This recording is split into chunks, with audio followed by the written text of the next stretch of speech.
Sebelum Topan datang, aku menasihati warga desa untuk menjual jeruk di tangan mereka kepadaku. Aku akan menjualnya secara grosir, dengan begitu bisa mengurangi sebagian kerugian ekonomi mereka. Tapi putri kepala desa berkata, Topan belum tentu akan bergerak ke arah sini dan menyuruh semua orang jangan terburu-buru menjual. Mari kita timbun bersama dan tunggu harga tinggi. Alhasil, para warga desa bahkan menyemprotkan pestisida pada 20 ton jeruk yang sebelumnya sudah setuju dijual kepadaku. Mereka menyimpannya di gudang masing-masing, semuanya menunggu untuk menjual dengan harga tinggi setelah Topan berlalu. Akhirnya, aku terpaksa pulang dengan tangan hampa, dan menyuruh truk besar yang sudah kupanggil untuk pergi ke desa sebelah mengangkut jeruk. Beberapa hari kemudian, Topan melanda desa kami, seperti yang sudah kuduga. Jeruk-jeruk berjatuhan memenuhi tanah, dan jeruk yang mereka simpan di gudang juga ikut terendam air. Setelah Topan berlalu, semua warga desa datang memohon padaku untuk membeli jeruk mereka, termasuk putri kepala desa. Aku melambaikan tangan, tak bisa berbuat apa-apa. Sebaiknya kalian simpan saja untuk dijual dengan harga tinggi. Pukul 11 malam, aku melihat notifikasi di ponsel bahwa Topan akan segera melintas. Aku sangat cemas dan memanggil para warga desa ke halaman rumahku. Sambil dengan sopan memberikan minum kepada semua orang, aku berkata bahwa dalam beberapa hari akan ada Topan yang kuat. Mungkin akan memengaruhi hasil panen. Aku menyarankan semua orang dalam 2 hari ini untuk menjual semua jeruk yang hampir matang di ladang. Aku akan segera menjual semua jeruk ini. Dalam hatiku, aku berpikir, kita semua dari desa yang sama. Aku sendiri sudah menghasilkan uang dari bisnis grosir di kota. Jadi aku berpikir bahwa hidup sebagai petani tidaklah mudah bagi warga desa. Aku ingin membantu mereka semampuku. Pendapatan utama desa kami bergantung pada jeruk madu di ladang. Kalau jeruk-jeruk ini rusak karena Topan yang akan datang, maka kehidupan mereka tahun ini akan sulit. Jadi, meskipun ada risiko rugi karena membeli begitu banyak jeruk sekaligus, aku tetap mengusulkan ide yang bermanfaat bagi seluruh desa ini. Tapi setelah para warga desa mendengar kata-kataku, mereka tidak langsung berterima kasih atas kemurahan hatiku, melainkan saling berpandangan. Anak Paman Li bertanya padaku, jeruk-jeruk itu warnanya bahkan belum merah sempurna. Su, berapa harga yang akan kamu tawarkan per kilonya? Aku berpikir sejenak, aku memberinya harga yang sangat wajar. Untuk jeruk yang belum terlalu merah, penampilannya tidak begitu bagus, aku beli 1.500. Desa sebelah terakhir kali menawariku 1.400, dan aku tidak mau. Siapa sangka, setelah mendengarnya, anaknya langsung meludah dan berkata, wah, itu rugi. Jeruk kami tidak bisa dipetik lebih awal. Siapa yang tahu Topan akan datang atau tidak? Kami mau menyimpannya untuk dijual dengan harga tinggi. Di bawah 1.800, kami tidak akan memetik buahnya. Paman Li memikirkan 10 ton jeruk di kebunnya. Meskipun selisihnya hanya beberapa ratus perak. Tapi karena jumlahnya besar, perbedaan harganya menjadi cukup jauh, jadi dia pun setuju dengan perkataan anaknya. Suruh saja orang lain yang jual padamu. Keluarga kami tidak akan memetiknya. Dengan Paman Li sebagai pelopor, warga desa lainnya juga ikut mengatakan agar aku tidak perlu khawatir tentang Topan. Mereka bahkan berencana menyimpan sebagian yang belum terlalu merah untuk dijual dengan harga tinggi nanti. Mereka hanya setuju menjual jeruk yang sudah matang dan telah disepakati sebelumnya kepadaku. Nasihat baik memang sulit diterima oleh orang yang keras kepala. Karena mereka tidak percaya Topan akan datang, ya sudahlah, terserah mereka. Namun, satu kalimat dari putri kepala desa, Wang Sufan, benar-benar membuatku marah. Dia berkata, aku sudah mencari tahu. Jeruk dari desa kita, di toko buah kota bisa dijual lebih dari 5.000 per kilo. Kalian yakin mau menjual semua jeruk ini ke pedagang licik ini? Mendengar itu, mata para warga desa terbelalak. Putra Paman Li yang pertama kali angkat bicara, apa-apaan ini? Bisa dijual lebih dari 5.000, dia cuma kasih kita 1.800. Engkulak culas, para warga desa lainnya pun ikut memakiku. Pantesan kita disuruh jual semua jeruk ke dia. Bilangnya Topan mau datang. Menurutku itu cuma alasan dia untuk membeli jeruk kita dengan harga murah. Kita jangan ada yang menjual kepadanya. Biarkan saja 2 truk besar yang dia panggil hari ini tidak dapat barang. Mendengar itu, aku hampir tertawa saking kesalnya. Mereka tidak mungkin berpikir kalau jeruk apapun bisa laku 5.000 di kota, kan? Lagi pula, apa aku sebagai pengepul tidak perlu untung?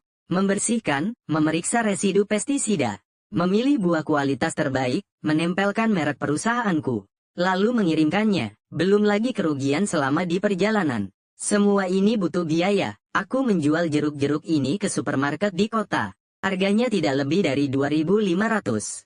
Yang bisa menjual dengan harga tinggi 5.000 itu bukan aku. Jujur saja, aku sudah melakukan begitu banyak proses. Aku hanya untung 700 perak per setengah kilonya. Untungku tidak banyak. Bagaimana bisa aku disebut tengkulak culas? Aku ini orangnya paling benci dituduh sembarangan. Jadi, aku langsung mengeluarkan surat jalan pengirimanku. Mereka menatapku. Tadinya kupikir dengan begini, aku bisa meredakan amarah para warga dan lanjut berbisnis dengan mereka. Namun, Wang Sufen rupanya sudah punya persiapan. Dia melihat surat jalanku, lalu langsung mengeluarkan kalkulator dari sakunya. Setelah menghitung-hitung, dia berkata pada warga yang amarahnya sudah reda dan berniat menjual jeruknya lagi padaku. Masih bilang bukan uang haram, 700 perak per setengah kilo. 20 ton itu jadinya 14 juta. Sekali angkut, dia bisa dapat untung 14 juta dari kita. Licik sekali. Setelah ucapan itu, wajah para warga kembali dipenuhi amarah. Bahkan ada yang mengancam, menyuruhku mengembalikan selisih harga dari penjualan sebelumnya. Kalau tidak, mereka tidak akan menjual jeruk lagi padaku. Mendengar itu aku merasa lucu. Apa di mata mereka aku ini sedang beramal? Atas dasar apa aku harus mengembalikan selisih harga? Aku ini pebisnis. Bukan seorang dermawan, aku langsung menolaknya. Selisih harga tidak mungkin dikembalikan. Biaya operasionalku sudah sangat tinggi. Kalau kalian tidak mau jual, ya sudah. Warga itu berkata, kalau tidak mau mengembalikan selisihnya, berarti setelah ini tidak ada urusan lagi. Kami akan jual jeruk ke orang lain. Biar kamu tidak dapat untung. Kalimat itu persis seperti yang diharapkan Wang Sufen. Dia melirikku dengan tatapan mengejek, lalu berkata pada warga, memang seharusnya begini. Kalian semua harusnya membandingkan harga dulu baru menjual. Kalau kalian percaya padaku, aku akan panggil orang untuk datang ke desa ini membeli jeruk. Kalian cukup memberiku 100 perak per setengah kilo sebagai uang jasa. Oh, jadi ini rencananya dari awal. Dia membuat keributan ini hanya untuk merebut bisnisku, dan mengambil keuntungan dari situ. Tapi, dia terlalu meremehkanku. Memangnya dia bisa cari pengepul mana yang mau beli dengan harga lebih tinggi dariku? Dia sama sekali tidak tahu. Kenapa jeruk-jeruk ini bisa laku mahal kalau lewat tanganku? Aku tertawa sinis dan berkata, kamu ngomongnya gampang. 20 ton jeruk dikirim ke kota, kamu tahu butuh ongkos kirim berapa? Kamu itu cuma bisa omong kosong. Wang Sufen takut kalau para warga yang tadi goyah karena perkataanku akan kembali memilihku. Dia berpura-pura tahu dan berkata, tentu saja aku sangat paham. Memangnya butuh biaya berapa banyak? Dia bertanya kepada para warga desa, kalian mau mendengarkanku, menunggu tengkulak datang membeli jeruk dengan harga tinggi? Atau menjualnya sekarang kepada dia? Kalian putuskan sendiri saja. Melihat beberapa warga ragu-ragu dan akan berjalan ke arahku, dia menambahkan lagi, 10 hari atau setengah bulan lagi. Cuacanya akan lebih dingin, dan harga jeruk juga akan lebih mahal. Kalian bisa menjualnya saat itu. Kenapa harus terburu-buru? Tahu apa dia? Aku hampir saja mengumpat. Tapi mengingat jeruk-jeruk ini berkaitan dengan pendapatan tahunan seluruh warga desa, aku pun dengan sabar menganalisis untung ruginya dengan mereka. Saat itu, harganya mungkin memang akan naik. Tapi kalau jeruk yang disimpan di gudang membusuk, kalian tidak akan dapat apa-apa. Selain itu, topan bisa menyebabkan banjir. Bagaimana kalau gudang setiap keluarga terendam? Akibatnya tidak akan terbayangkan. Wang Su berkata, apakah topan akan datang ke arah sini? Itu masih belum pasti. Kalaupun datang, belum tentu akan menyebabkan banjir. Kamu ini hanya menakut-nakuti saja. Anak Paman Li juga ikut menimpali. Kamu mau menipu siapa? Jeruk bisa disemprot pestisida. Jeruk yang sudah disemprot pestisida bisa tahan 2-3 bulan tanpa masalah. Mendengar itu, para warga desa langsung bertanya kepada Wang Sufen tentang mencari tengkulak. Seseorang bertanya padanya, kalau begitu, berapa yang bisa diberikan oleh tengkulak dari luar? Wang Sufen asal bicara, setidaknya 3 yuan. Pasti lebih tinggi dari harga yang ditawarkan Bos Su. Begitu para warga mendengar itu, harga 3 yuan, itu berarti harganya 2 kali lipat. Mereka semua percaya pada kata-kata Wang Sufen karena ayahnya adalah kepala desa.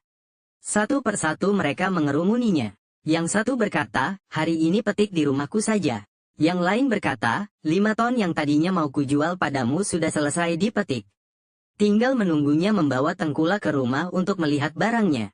Para warga desa benar-benar lupa kalau mereka awalnya sudah berjanji untuk mengirimkan 20 ton jeruk kepadaku hari ini. Atau mungkin bukan lupa, hanya saja mereka ingkar janji karena serakah. Tapi aku tidak marah. Aku hanya menatap dingin saat mereka bersama-sama mencari mati jeruk yang sudah disemprot pestisida dan disimpan di gudang. Memangnya bisa dijual dengan harga yang sama seperti jeruk segar tanpa pestisida? 3 yuan, Tengkulak itu bukan orang bodoh. Bisa dapat 1 yuan saja sudah kuanggap aku yang kalah. Para warga desa yang mengerumuni Wang Sufen pergi sambil menjilatnya, meninggalkanku sendirian di samping. Saat itu, karyawanku, Xiao Zhou, datang dengan wajah cemas dan bertanya padaku. Bos, karena sebelumnya, kita tidak menandatangani perjanjian tertulis dengan warga, sekarang mereka semua sudah pergi. Bagaimana dengan 2 truk besar yang menunggu di pintu masuk desa? Tidak mungkin kita biarkan kembali ke kota begitu saja, kan? Ruginya terlalu besar. Mendengar itu, aku berkata, suruh saja truknya kembali dulu. Kalau mereka tidak mau menjual, masih banyak orang lain yang mau. Kita pergi lihat ke desa yang jia di sebelah. Kalaupun kita sekarang langsung mencapai kesepakatan dengan warga desa sebelah, sudah terlambat untuk memetik dan memuatnya ke truk sekarang.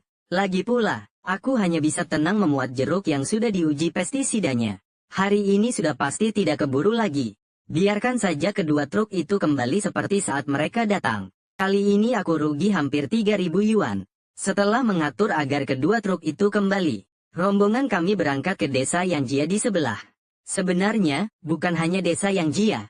Sejak warga di desa kami menjadi kaya karena menanam jeruk, beberapa desa di sekitarnya juga ikut menanam jeruk beberapa tahun belakangan ini. Jenisnya sama, dan rasanya pun hampir sama. Bukan hanya desa Yang, desa Li, dan desa Nigo. Semua desa itu panen jeruk dalam jumlah besar, pasokannya sudah lama melebihi permintaan. Jadi, soal penduduk desa yang tiba-tiba tidak mau menjual jeruk kepadaku itu, aku tidak begitu peduli. Dulu, aku berpikir, meskipun orang-orang di desaku bukan kerabat atau temanku, aku tetap tidak pergi ke desa lain untuk membeli jeruk. Aku dahulukan membantu desaku sendiri menjual jeruk mereka. Tapi karena mereka tidak menghargainya, tentu saja aku juga bisa berbisnis dengan desa lain, tanpa ada ikatan hubungan pribadi. Berbisnis justru jadi lebih mudah untuk menawar harga. Dan terbukti, pemikiranku ini benar. Saat aku tiba di desa Yang, kepala desa di sana melihatku dari jauh dan langsung menyambut dengan senyum lebar. Bos Su, kenapa Anda datang ke desa kami? Bisakah Anda membeli sebagian jeruk dari desa kami? Banyak sekali yang sudah matang. Mataku langsung berbinar. Aku berkata, saya memang datang untuk membeli jeruk. Masih ada berapa banyak jeruk yang mau dijual di desa kalian? Mata kepala desa juga ikut berbinar. Wah, bagus sekali. Masih ada ratusan ton yang mau dijual. Kalau Anda beli banyak, harganya masih bisa lebih murah.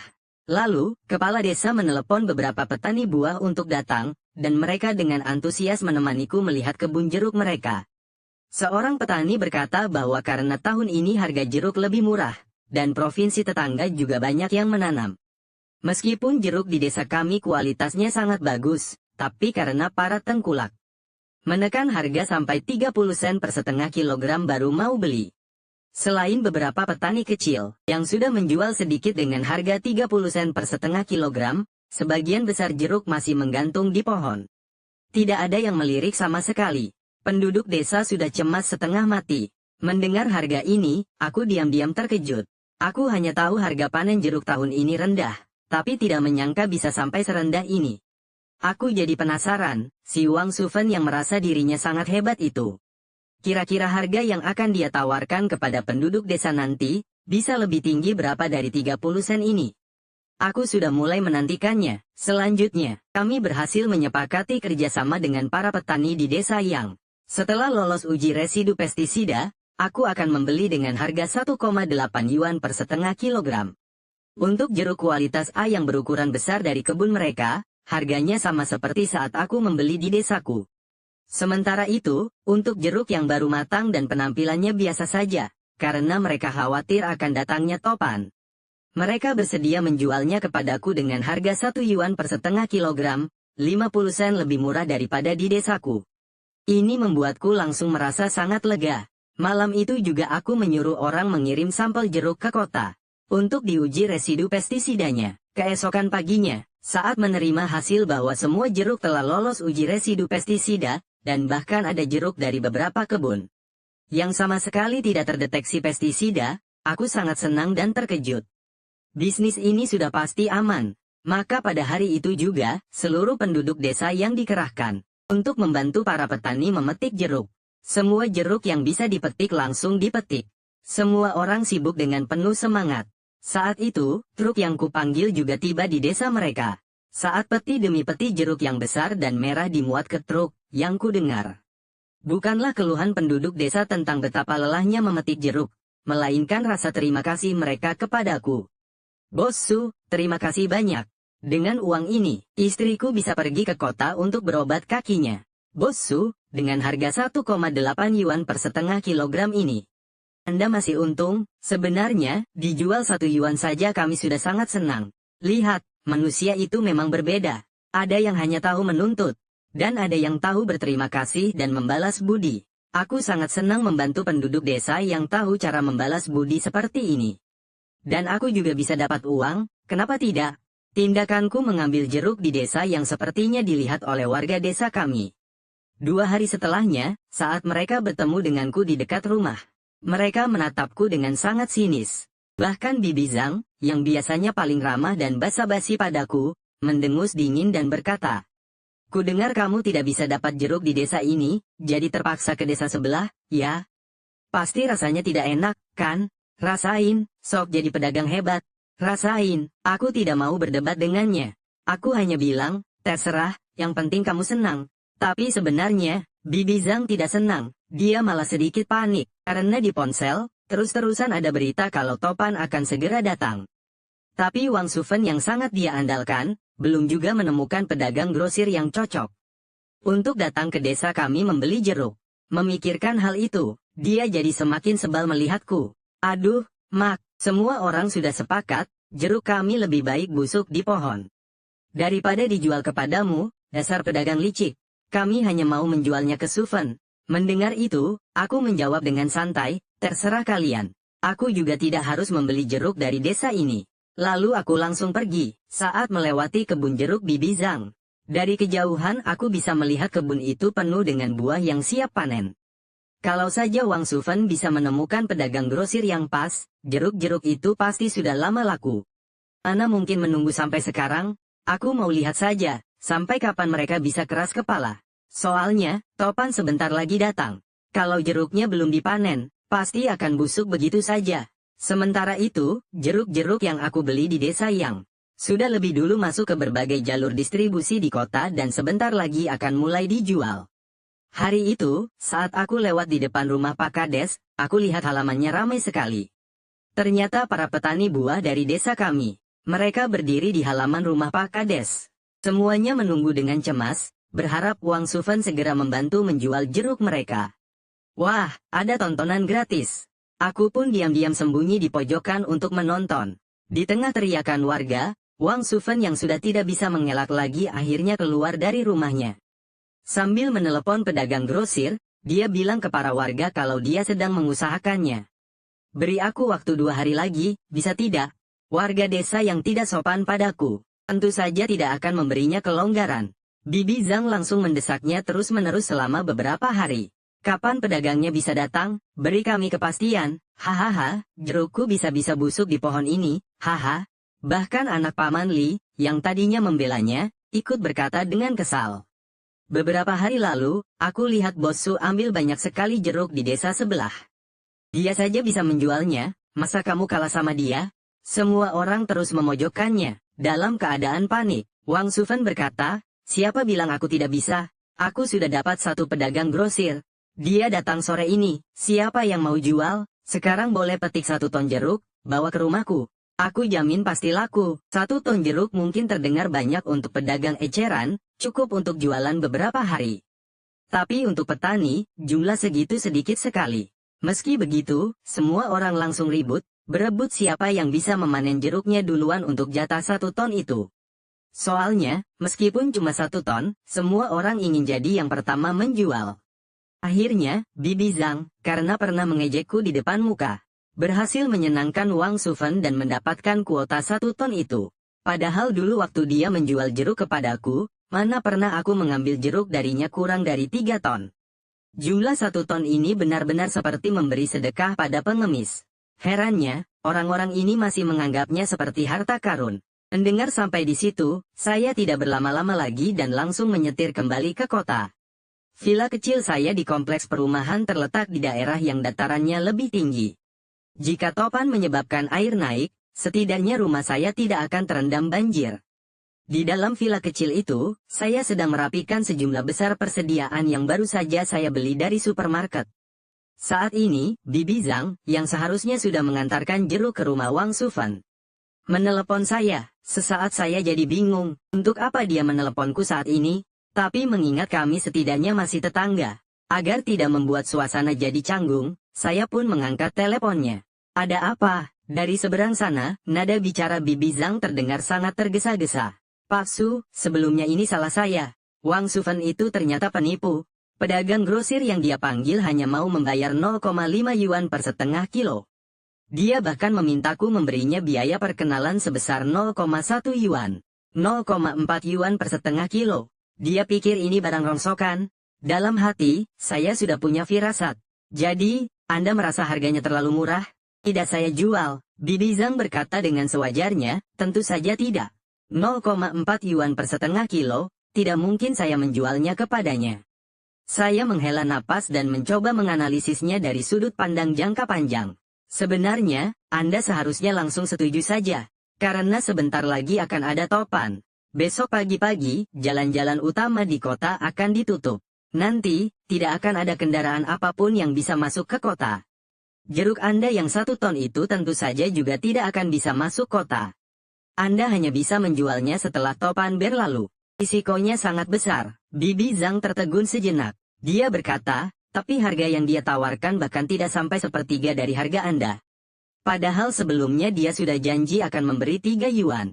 Dia itu penipu, kenapa Anda malah membelanya? Saya menepuk jidat. Sepertinya Bibi Zhang benar-benar tidak tahu situasi pasar. Saya berkata padanya, sekarang ini, orang lain di luar sana juga membeli jeruk dengan harga sekitar 0,5 yuan. Jika Anda melewatkan kesempatan ini, Anda hanya bisa menunggu. Dengarkan saranku, jual saja padanya. Tapi Bibi Zhang tidak mau. Dia masih berharap bisa menjual dengan harga tinggi. Tidak, saya tidak mau menjual padanya. Bagaimana kalau saya jual pada Anda saja? 1 yuan per setengah kilo. Saya turunkan harganya 0,8 yuan. Bagaimana menurut Anda? Baru sekarang teringat padaku, sudah terlambat, saya berkata padanya dengan sabar. Saya tidak bisa menerimanya sekarang. Pertama, karena topan akan segera datang. Semua saluran distribusi utama tempat saya memasok barang sudah berhenti menerima kiriman. Karena mulai besok pagi, semua supermarket besar dan toko buah akan mulai libur topan. Mereka tidak mungkin membiarkan buah-buahan membusuk begitu saja di toko. Ketiga, saya juga tidak bisa mendadak mengerahkan truk sekarang, yang berisiko menerjang badai dan terjebak di pinggiran kota. Hanya untuk mengambil barang Anda yang cuma 1 ton itu. Selain itu, pabrik saya di kota juga sudah libur. Tidak ada yang bisa mencuci jeruk, melakukan pemeriksaan, dan menempelkan label. Jadi, saya tidak bisa membantu Anda. Jika Anda tidak mau menjualnya kepada pemasok itu, cara terbaik adalah segera membawanya ke kota kecamatan untuk dijual di sana. Setelah itu, saya tidak mau buang-buang waktu lagi dengannya. Saya bilang sedang sibuk, lalu menutup telepon. Bagaimana nasib akhir dari 1 ton jeruk itu, semuanya tergantung pada pilihannya. Saya sudah memberikan semua saran yang saya bisa. 2 jam kemudian, Bibi Zhang memposting foto dirinya yang sedang menjual jeruk di kota sambil menahan angin dingin. Dia mengirimkannya ke grup WeChat desa, lalu menceritakan semua kejadiannya. Grup itu langsung heboh, tidak ada yang menyangka. Pedagang grosir yang dipanggil oleh Wang Sufen, ternyata memberikan harga yang begitu rendah. Semua orang sangat kecewa padanya. 500 perak per kilo dan masih mau minta biaya perkenalan? Dia sudah gila uang, ya? Dulu dia bilang dengan baik hati kalau berapapun barangnya pasti akan diambil semua. Sekarang 1 ton saja tidak laku. Wang Sufen, keluar kamu. Beri penjelasan kepada para penduduk desa. Sementara itu, Wang Sufan sudah bersembunyi di rumah, diam tak berkutik. Karena setelah dia terjun ke bisnis grosir buah, dia baru sadar kalau seluk-beluknya sangat banyak, tidak sesederhana hanya menjual kembali. Aku bisa menjualnya 2.500, itu kehebatanku. Sedangkan pedagang grosir yang dengan susah payah dia cari, semuanya adalah ahli dalam menekan harga. Mereka berharap bisa membeli dengan harga 100 perak per kilo. Untuk membeli jeruk-jeruk itu, sama sekali tidak memberi jalan hidup bagi para petani. Bahkan yang menawarkan 500 perak per kilo ini pun dia temukan dengan susah payah. Semakin dia bersembunyi dan diam, para penduduk desa semakin panik. Terutama Bibi Zhang yang menjual jeruk di tengah angin dingin. Dulu saat dia menjual jeruknya padaku, kapan dia pernah menderita menjualnya sedikit demi sedikit secara eceran seperti ini? Orang-orang di kota saat membeli jeruk bukan hanya mau mencicipi, beberapa bahkan mencuri sedikit-sedikit. Ada yang membeli sekilo tapi mencuri beberapa untuk dimasukkan ke saku. Ada juga yang terus-menerus menawar harga padanya, memintanya untuk mengabaikan harga recehnya. Setelah seharian, jeruknya memang habis terjual, tapi begitu dia menghitung uangnya, dia menyadari, meskipun harga jual di kota adalah 2.000 per kilo. Tapi setelah dikurangi kerugian, harganya hanya sekitar 1.500 per kilo. Masih lebih rendah dari harga yang aku tawarkan. Saat itu, dalam hatinya dia sangat membenci Wang Sufan. Dalam perjalanan pulang, dia langsung marah-marah di grup. Wang Sufan, kalau bukan karena kamu ikut campur, jerukku sudah lama terjual semua ke Tuan Su. Apa aku perlu kedinginan seharian di tengah angin hanya untuk menjual 1 ton jeruk? Kamu itu benar-benar pembawa sial. Petani buah lainnya, setelah mendengar ceritanya tentang kondisi penjualan eceran saat ini, mereka semua ikut panik. Mereka mulai meneleponku satu persatu, berharap aku mau menerima jeruk di tangan mereka. Tapi karena aku tidak mau meladeni mereka satu persatu, aku sudah mengaktifkan mode pesawat di ponselku. Memastikan telepon mereka semua tidak bisa masuk. Saat aku hanya menonton dengan dingin di grup bagaimana mereka sangat cemas tapi tidak bisa berbuat apa-apa. Di satu sisi hatiku merasa sedikit puas, di sisi lain aku merasa Wang Sufan ini tidak punya kemampuan. Tapi nekat mengambil pekerjaan yang bukan ahlinya. Dia mungkin tidak akan memiliki kehidupan yang baik di desa setelah ini. Esokan paginya, di luar jendela terjadi badai angin dan hujan lebat. Sementara aku duduk di ruang tamu menyantap sarapan yang melimpah. Jeruk di tanganku sudah habis terjual. Gudang juga sudah kosong, dan para pekerja sudah kusuruh pulang untuk liburan. Aku sekarang tanpa beban, tapi para penduduk desa tidak demikian. Mereka pasti sangat panik, karena jeruk di kebun tidak mungkin bisa menahan terjangan langsung dari topan. Kurasa sekarang kebun jeruk di desa mungkin sudah hancur lebur karena terjangan topan itu. Jeruk yang terendam air setelah topan tidak mungkin bisa dijual di pasaran. Kualitasnya jelek begitu, tidak akan laku dijual. Jadi, jeruk-jeruk yang belum dipetik itu ditakdirkan untuk membusuk di tanah. Kenyataannya, seperti dugaanku, banyak warga desa yang khawatir dengan kebun jeruk mereka. Mereka nekat menerjang badai untuk memeriksa, lalu mereka mengirim foto-foto yang mereka ambil ke grup Wadesa. Di foto itu, banyak pohon jeruk yang patah di tengah diterjang badai. Jeruk-jeruk berjatuhan di mana-mana, banyak yang terendam lumpur. Sangat disayangkan melihatnya, padahal, kalau saja mereka mau memetiknya lebih awal dan menjualnya kepadaku, sekarang mereka pasti sudah santai menghitung uang di rumah. Banyak orang di grup yang menyayangkannya. Mereka sangat menyesal tidak mendengarkan saranku untuk menjual semua jeruk lebih awal. Tapi sekarang semuanya sudah terlambat. Yang lebih membuat mereka kalut adalah, saat malam tiba, hujan deras yang dibawa badai menyebabkan permukaan air di desa naik, dan air sungai meluap. Gudang-gudang tempat banyak warga menyimpan jeruk mereka terendam banjir. Kerugiannya jadi lebih besar, tak terhitung orang yang mentalnya hancur. Setelah banjir surut, hal pertama yang mereka lakukan bukanlah membangun kembali rumah mereka, melainkan mencari Wang Sufan untuk menuntut balas. Ganti rugi uang hasil jerih payahku, ganti jeruk-jerukku, kalau bukan karena kamu bilang badai tidak akan datang. Kami sudah menjual semua jeruknya, ganti rugi, gudang juga terendam semua, orang tua mau hidup bagaimana? Para warga desa menyerbu ke halaman rumah Wang Sufan. Mereka menggedor-gedor gerbang besi besar itu, tapi Wang Sufan sama sekali tidak membukakan pintu. Dia bahkan berpura-pura tidak ada di rumah. menghadapi para warga yang murka. Dia akhirnya merasa takut mereka akan menyakitinya karena lepas kendali. Tapi pura-pura tidak ada di rumah itu percuma. Para warga yang melihatnya tidak bersuara, langsung mengambil cangkul dan menghancurkan pintu serta jendela rumahnya sampai berkeping-keping. Masih pura-pura tidak ada, ya? Para warga menerobos masuk melalui pintu yang sudah hancur. Saat mereka melihat Wang Sufan sedang duduk di sofa sambil bermain game di ponselnya, amarah mereka langsung meledak. Aku hanya tidak tahu harus berbuat apa. Kalian keluar, kalian ini menerobos masuk rumah orang. Wang Sufan sangat ketakutan oleh para warga hingga mulai merengek dan menangis. Kedua tangannya mulai gemetaran. Kamu tidak tahu harus berbuat apa? Bukankah kamu bilang harganya akan lebih tinggi setelah badai? Bukankah kamu sudah bersumpah dan menjamin akan membantu kami menjual jeruk seharga 3 yuan per setengah kilonya? Aku hanya asal bicara. Aku sama sekali tidak tahu harga belinya. Aku kira bisa dijual 3 yuan. Siapa sangka mereka paling tinggi hanya mau bayar 50 sen. Itu pun mereka tidak mau datang. Wang Sufan menciutkan lehernya, suaranya semakin mengecil saat berbicara. Apa maksudmu asal bicara? Lalu sekarang kami harus bagaimana? Seketika itu juga, raut wajah semua orang menjadi muram. Petani dengan kebun terluas di antara mereka kali ini menderita kerugian lebih dari 150.000 yuan. Bagaimana kalau kalian bawa saja jeruk-jeruk yang terendam air itu ke pabrik jus? Seharusnya mereka mau menerimanya. Wang Sufan mulai memberikan ide lagi. Para warga saling berpandangan. Mereka merasa untuk saat ini hanya itu yang bisa dilakukan. Hasilnya, mereka mengirim seseorang untuk mencari tahu ke pabrik jus. Antrean truk kecil di luar pabrik jus itu panjangnya sampai 1 kilometer. Jeruk yang bagus harganya 30 sen per setengah kilo, yang terendam air hanya 10 sen per setengah kilo. Mendengar harga ini, hati semua orang menjadi ciut. Setelah mereka berdiskusi, mereka merasa harga yang aku tawarkan sebelumnya adalah yang paling adil. Kalian datang lagi ramai-ramai ke depan rumahku untuk mencegatku. Lihat nih jeruk-jeruk kami. Sebelum mereka selesai bicara, aku langsung memotong dan berkata, kalian semua tahu. Aku tidak menerima jeruk yang kualitasnya jelek.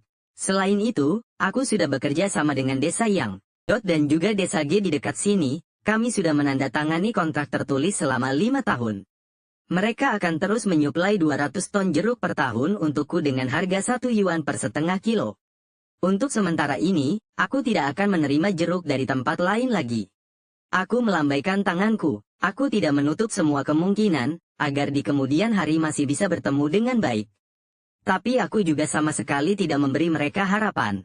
Soal harga 1 yuan per setengah kilo itu, memang benar, lebih murah dari harga yang kalian berikan, dan kualitasnya juga lebih baik. Dan mereka tidak akan memakiku sebagai tengkulak berhati busuk, juga tidak akan tiba-tiba mengingkari janji. Setelah selesai bicara, aku tidak lagi memedulikan raut wajah mereka yang sangat masam. Aku langsung menutup pintu. Mengenai 5 tahun lagi, aku juga tidak mungkin akan mengambil jeruk dari mereka. Karena aku sudah menemukan sebidang tanah yang sangat luas. Musim semi tahun depan, aku akan memilih bibit pohon jeruk unggul dari varietas terbaru. Dan menanam kebun buahku sendiri. Jadi, 5 tahun kemudian, bahkan jika petani dari desa yang bertindak seperti mereka dan seenaknya menaikkan harga, aku tidak perlu takut lagi. Daripada mengharapkan orang lain, lebih baik mengandalkan diri sendiri. Aku punya modal, aku punya koneksi. Ahli seperti apapun bisa aku datangkan. Aku tidak perlu khawatir tidak bisa menanam jeruk yang bagus. Buat apa aku harus bergantung pada mereka? Setelah pergi dari depan rumahku, para penduduk desa yang sudah benar-benar putus asa, kembali menyerbu rumah Wang Sufan. Kali ini, bukan hanya untuk menakut-nakuti saja. Untuk menebus kerugian dan sebagai balas dendam. Mereka membawa pergi belasan ekor babi gemuk milik keluarga kepala desa, serta 30-40 ekor ayam dan bebek. Bahkan anjing dan anak-anaknya yang baru lahir di halaman pun tidak mereka sisakan untuk Wang Sufan. Saat Wang Sufan dan Pak Kades pulang ke rumah, mereka langsung tertegun. Kenapa pintu dan jendela rumah kita dihancurkan lagi? Wang Sufan kebingungan. Sementara itu, Pak Kades malah berteriak panik, ayam dan bebekku mana? Babiku, anjingku mana? Ketika Wang Sufan masuk dan melihat keadaan di dalam rumah, wajahnya pucat pasi dan ia terduduk di lantai. Ayah, perabotan rumah kita juga hilang semua. Rumah kita sudah dikosongkan. Melihat rumahnya berantakan seperti itu, Pak Kades menamparkan wajah Wang Sufen dengan keras. Pasti ini ulah para penduduk desa itu. Kamu ini benar-benar, niatnya mau untung malah rugi besar. Ini semua terjadi karena kamu terlalu serakah. Ayah menyalahkanku, kalau bukan karena ayah membiarkanku merebut bisnis Bos Su, apa aku akan sampai pada titik di mana semua orang membenciku seperti sekarang? Aku serakah, memangnya ayah lebih baik? Wang Sufen mendengus dingin dan berdiri dari lantai. Ia mendorong Pak Kades dengan kuat hingga jatuh ke lantai. Pak Kades sudah tua. Karena tidak siap didorong seperti itu, ia jatuh terduduk di lantai. Ia tidak bisa berdiri untuk waktu yang lama. Sambil menunjuk Wang Sufen dengan gemetar, ia memaki. Dasar anak tidak berbakti, pinggangku, encok, cepat telepon 119. Wang Sufen mengira ayahnya hanya berpura-pura. Setelah menunggu beberapa menit dan melihat ayahnya tidak kunjung bangun, ia baru menelepon 119 dengan santai, dan sekalian melapor ke polisi. Ia menuduh para penduduk desa telah merusak rumahnya. Saat itu, suara ambulans terdengar bersamaan di desa. Dan juga sirene polisi. Malam itu, desa menjadi sangat ramai. Kudengar, banyak penduduk desa yang dibawa untuk diinterogasi. Selain itu, Pak Kades mengalami patah tulang ekor karena jatuh. Setelah operasi, dia langsung terbaring lumpuh di tempat tidur, dan posisi kepala desa tentu saja diganti orang lain. Wang Sufen kehilangan gelarnya sebagai anak kepala desa, dan sekarang warga desa semakin tidak takut padanya. Siapapun yang melihatnya pasti akan memakinya, karena dialah yang telah menghalangi jalan seluruh desa untuk menjadi kaya. Sedangkan para penduduk desa yang merusak rumahnya, mereka ditangkap hanya untuk beberapa hari. Karena tidak cukup bukti, mereka dibebaskan kembali. Tapi dengan begitu, hubungannya dengan para penduduk desa menjadi semakin buruk. Tidak lama kemudian, karena diasingkan oleh para penduduk desa, dia tidak bisa lagi hidup di sana dan akhirnya menjual rumah tua keluarganya. Dia membawa ayahnya ke kota untuk menyewa rumah dan menyambung hidup. Setiap warga desa yang melihatku akan tersenyum dan menyapaku. Mereka berharap suatu hari nanti aku akan membeli jeruk dari mereka. Hingga 5 tahun kemudian, kebun jerukku sendiri mulai panen raya. Melihat jeruk varietas baru yang kutanam berkali-kali diliput media karena kualitasnya yang bagus. Bahkan jerukku berhasil dijual hingga ke luar negeri. Mereka sangat menyesal, tetapi semuanya sudah terlambat. Mereka ditakdirkan untuk hidup miskin selamanya karena reputasi mereka sudah hancur. Sekarang, sebagus apapun jeruk yang mereka tanam, hanya akan membusuk di ladang. Siapa yang mau berbisnis dengan orang yang tidak bisa dipercaya? Sedangkan aku, karena penjualan jerukku yang bagus, sudah dengan cepat memperluas skala usahaku. Harapanku di masa depan adalah dalam 10 tahun ke depan,